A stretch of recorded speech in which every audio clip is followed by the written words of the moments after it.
Welcome back to Clarkston Lighthouse Guidance. My name's Chandler Fleming. I'm your host today. I'm the owner and chief therapist at Clarkston Lighthouse Counseling, and I'm very thrilled to have in the studio with us today Greg Martin from D.R.A.W. Thank you so much for coming in. Thanks for having me. Now D.R.A.W., like you guys are like the bucket people. We're the bucket people. Can you tell me about D.R.A.W.? What do you guys do? So D.R.A.W. stands for Disaster Relief at Work. Okay. D.R.A.W. Sweet. And we go around the country after floods, hurricanes, tornadoes. We take supplies, we take volunteers, and the supplies we take are in 5-gallon buckets. That's where the bucket thing came in. Okay. As we decided, okay, this is going to be our mode of transportation for the supplies. And so each bucket is customized for different disasters. One's for a tornado, one's for a flood, one's for a hurricane. And so people from all around mid-Michigan and even around the Midwest will help us collect supplies. They'll assemble them into these buckets that are customized, and then we take them as soon as New Orleans gets hit by a tornado, okay, or Houston gets hit by a flood. We make sure that the supplies get there as quick as possible to the people that need it, usually people who have been displaced that need something to get by for the next couple weeks until they can start rebuilding. Wow. Sounds like a great idea. How did you come up with this? Is this your idea, or are you copying somebody else? I'll tell you, copying somebody else. I wish. Yeah. That would make it easier. Yeah. No, we started, I guess, in 2012, and I went on my own in 2011 after a tornado that hit in Alabama. Okay. And the experience changed my life.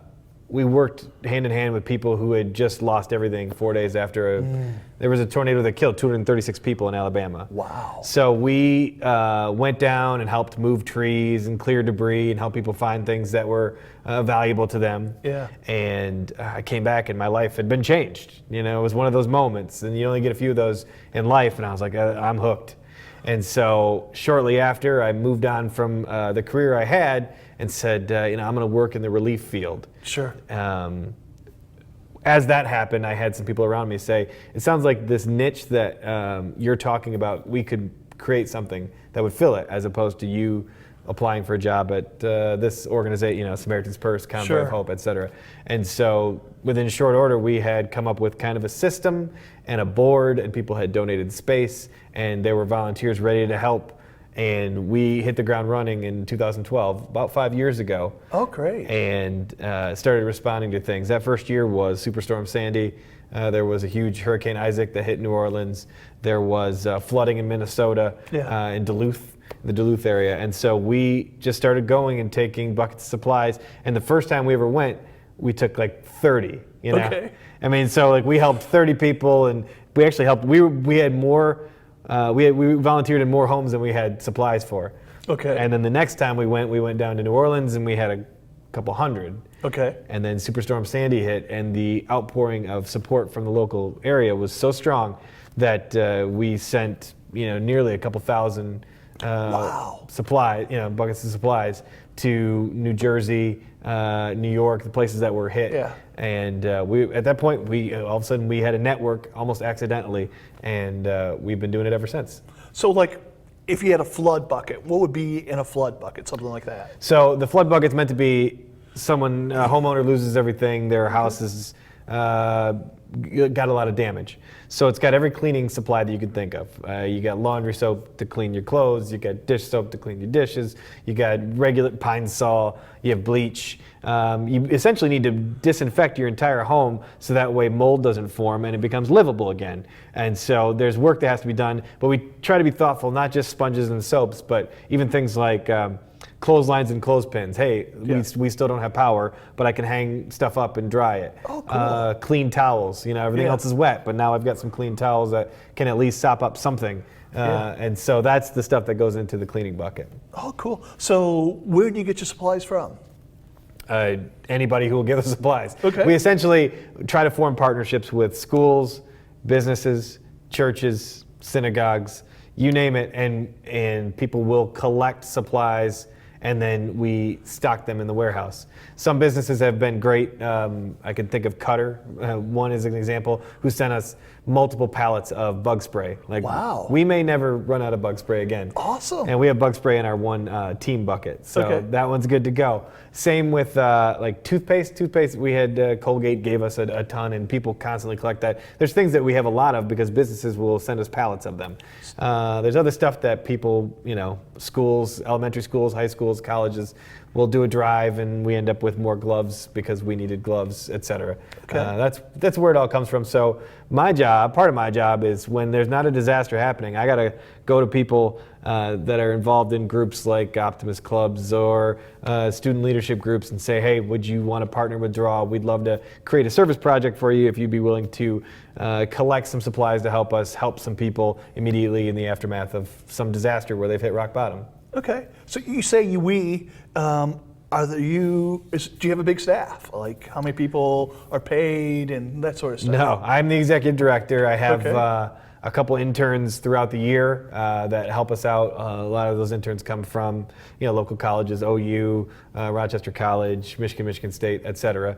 And then we've got a board of people, and we've got some people that hold volunteer positions. Our inventory manager, she works very hard, probably 10 hours a week, and Wow.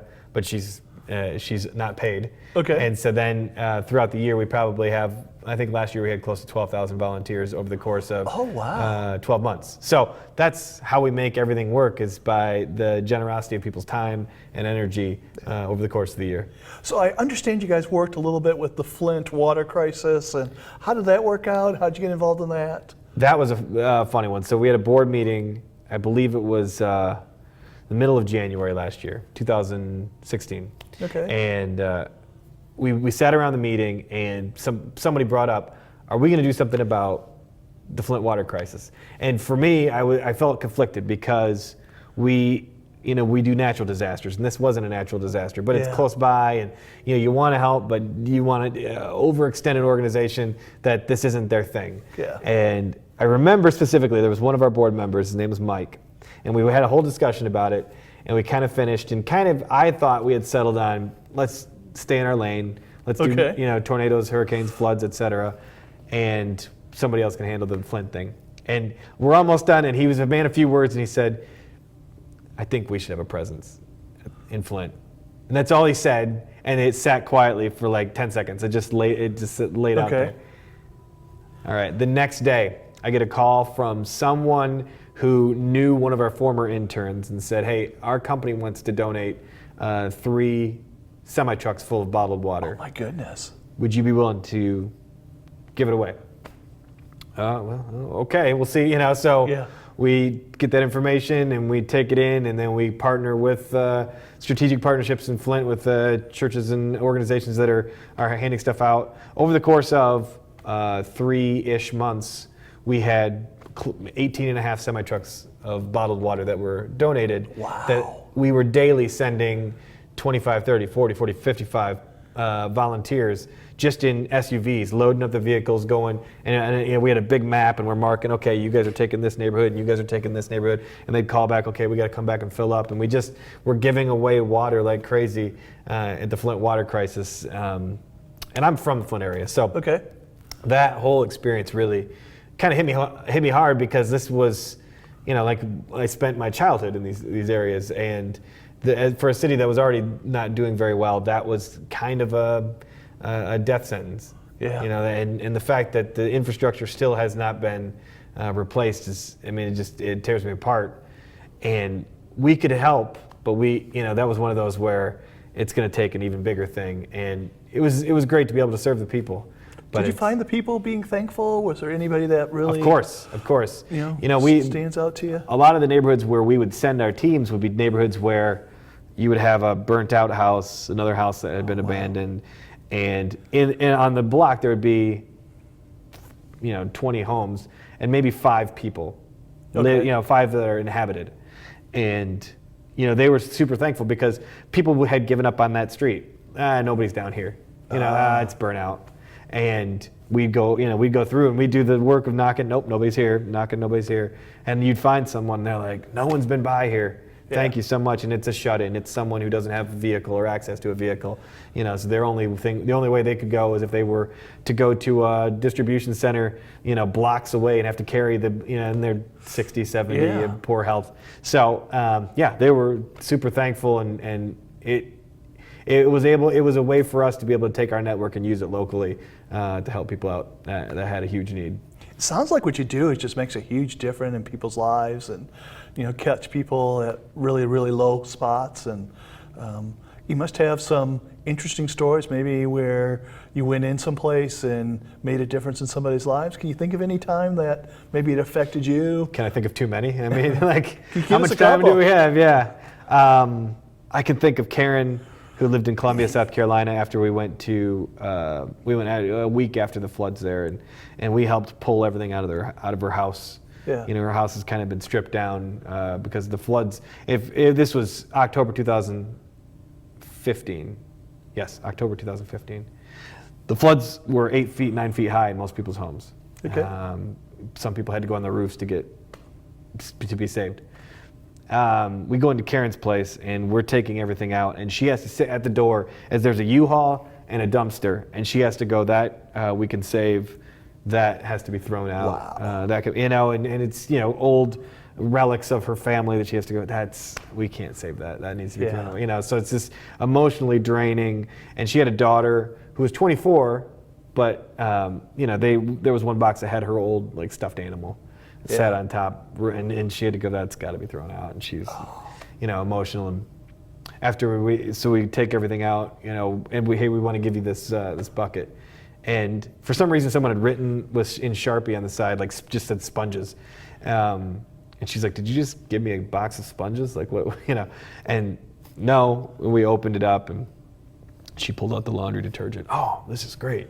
And then she pulled out something else. Oh, this is, and for just 1 second, her countenance had been down, and it was lifted for a second. For that moment, the bucket was hope. Yeah. That thing represented, oh, okay, someone else cares. Someone else put forethought into what I might need, and someone else made sure that I could get it right now. So stories like that we have a ton like that, whether it's after a tornado or after scrubbing someone's home. These people have hit their rock bottom. Yeah. And so for us to be able to get them one step back toward normalcy. Yeah. We can't fix everything. And I don't know if you do counseling. Sure. I'm sure you're aware of fixers. Yeah. I'm a fixer. Okay. If my future wife says I have this thing that's going on, my immediate response, well, we have to fix this. Right. That could get you in trouble. It could get you in trouble. Yeah. But that's my inclination, and maybe that's what's needed. Maybe that's not what's needed. But I know a lot of people have that. Yeah. And so for me, I can't. This is a reminder that things are bigger than me. Yeah. I can't fix everything. All I can do is this. I can be faithful to what I'm supposed to be, and try to help these people out, and that gets them. And there's gratitude there, and sometimes people reflect these things in different ways. Some people might be outwardly just, oh, we're so thankful, and some people might be stoically thankful. But I can imagine being in their situation and going, oh man, someone else thought of me when I didn't even realize that I needed help. Man, it sounds like you really found your true passion, and I could just tell talking to you, this is something that's kind of near and dear to you, and it's affected you. It's my baby.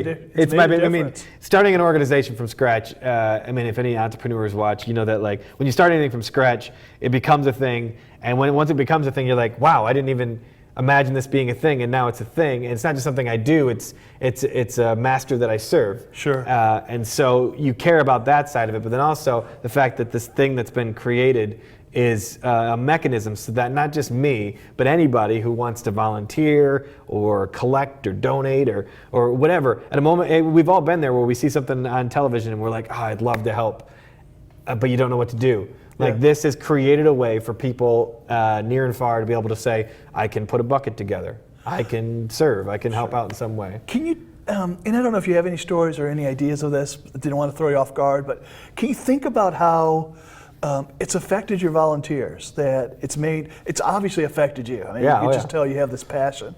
But can you think of any volunteers or any situations where it's really made a difference in somebody's life for maybe just to organize a collection, or maybe even to go out and help somebody? I can give you three. Okay. I can tell you that one, we set up our first response trips so that they're only 5 days. Okay. And we do that for a mental health reason, because you're in a traumatic situation. You're dealing with people who just went through a traumatic situation. And while we can train you how to patch a roof or how to clean a house after a flood, we can't train you to how to handle that much trauma at one time. So we try to keep it. I mean, it affects me. I mean, usually after these trips, I take a day where I'm just like, I need to, wipe the slate clean. I need to get this stuff out. The second thing I'll tell you is that a lot of volunteers who go as first responders I love watching them become passionate about it. Okay. And oh man, I've never, they've never been in a situation like this, and to be given the opportunity, they meet someone face to face who can tell them stories from 3 days before where they were scared and didn't know if they were going to make it through this tornado that seemed enormous, and maybe it was only F3 or F4, but man, those things can do some serious damage, and you're in your basement, and I don't know what's going to happen. And for them to see somebody face to face and be able to provide a service, out of the service of their heart, it really moves them. And I like to watch that because I go, I had that same experience in Alabama in 2011. It's fun for me to watch them kind of go through what I've gone through, and I'm not a parent, but I imagine as a parent you have that often where your kid goes through something, you're like, oh yeah, I went through that too. Oh, cool. I had that first date. I remember the first date feeling. I had the first time I made the sports team. I remember when I made this. Whatever it is, like you get to see what other people go through that you cared about, and you're like, oh yeah, that's that. Sure. So I do love watching that part. The third part is I love watching people that maybe wouldn't be able to be first responders. They would never be able to help after some sort of storm, but it's an 8-year-old who's at our warehouse that's putting a bucket together. Okay. Or an 83-year-old that's helping us sort stuff. That it's a menial task, and it's something that you're never going to be on the front page for sorting soap that's donated. But you're on TV now. Right.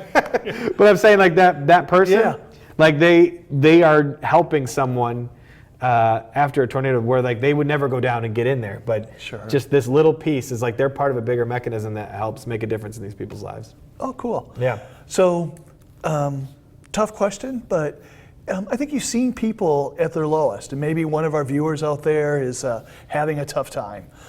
They feel like they're living through a disaster. They've lost their job or their marriage or whatever. Do you have any advice to them, those people that are at their lowest moment? Can you think what you would advise those people? You talked a little earlier about hope and maybe advice on how they find hope. The only thing I can tell you, and I know this comes from any natural disaster, but I think if someone's hit their rock bottom, the thing you have to remember at that moment, and I remember, and everybody's rock bottom is relative to them. Sure. I remember times in my life, whether it's finding out, living 12 hours away and my dad has a stroke back home, or, whatever it is. You just have to be able to take a wide angle lens and go, okay, today is one of thousands of days in my life, and there's a chance that not every day is going to be like this. Yeah. And remember that there were times where it wasn't always like this, and there could be a time where it's not going to be like this. You have to grab the hope that there is something else other than what I'm in right now. What I'm in is real. Sure. And I have to work through it, and I have to just let it, sometimes you just have to let it hit you like a wave. Yeah. But not every day is going to be a wave like that. Sometimes it's going to be still waters, and you hold out hope for the day where there's that still water. And you go, okay, I'm going to shake this off because the next day is going to be something else. Yeah, and I think that's a really important point, how temporary things can be, and that in the moment it just seems... It doesn't feel temporary in the moment. No. In the moment, like I'm always going to feel like this. Yeah. This is never going to go away. And we all know from our collective memories, like that's not... Yeah. It won't always be this way. Right. The world turns over every 12 hours. So yeah. And it's tough because sometimes temporary is weeks and sometimes temporary is months. Yeah. But that things do change. Yeah. Yeah. And the other thing is too, for me, when I've been in my lowest spot, sometimes forcing myself to serve somebody else, actually, not just showing up and signing the volunteer form and I did it, but when I go and I'm really serving someone else, it makes me forget about myself. Oh, awesome. I'm not so worried about myself because now I'm having empathy for somebody else's thing. And you lose yourself in the service of others, and your stuff can maybe seem a little less, powerful in your own life. Like you've taken hold of something else. Oh, that's awesome. That's really awesome. Great advice. Well, thank you so much for being with us here today. Happy to do it. We definitely want to ask all the listeners to kind of check out D.R.A.W on the internet, at the website, and also on their Facebook page. Had some opportunities to do a small drive of supplies at the elementary school that I work with, and it was a great experience for the kids. They got excited and got behind it, and just wanted to thank all of you for tuning in today, and please come back. If you have any questions or suggestions on future shows, feel free to contact me at Clarkston Lighthouse Guidance, and I appreciate you watching. Thank you.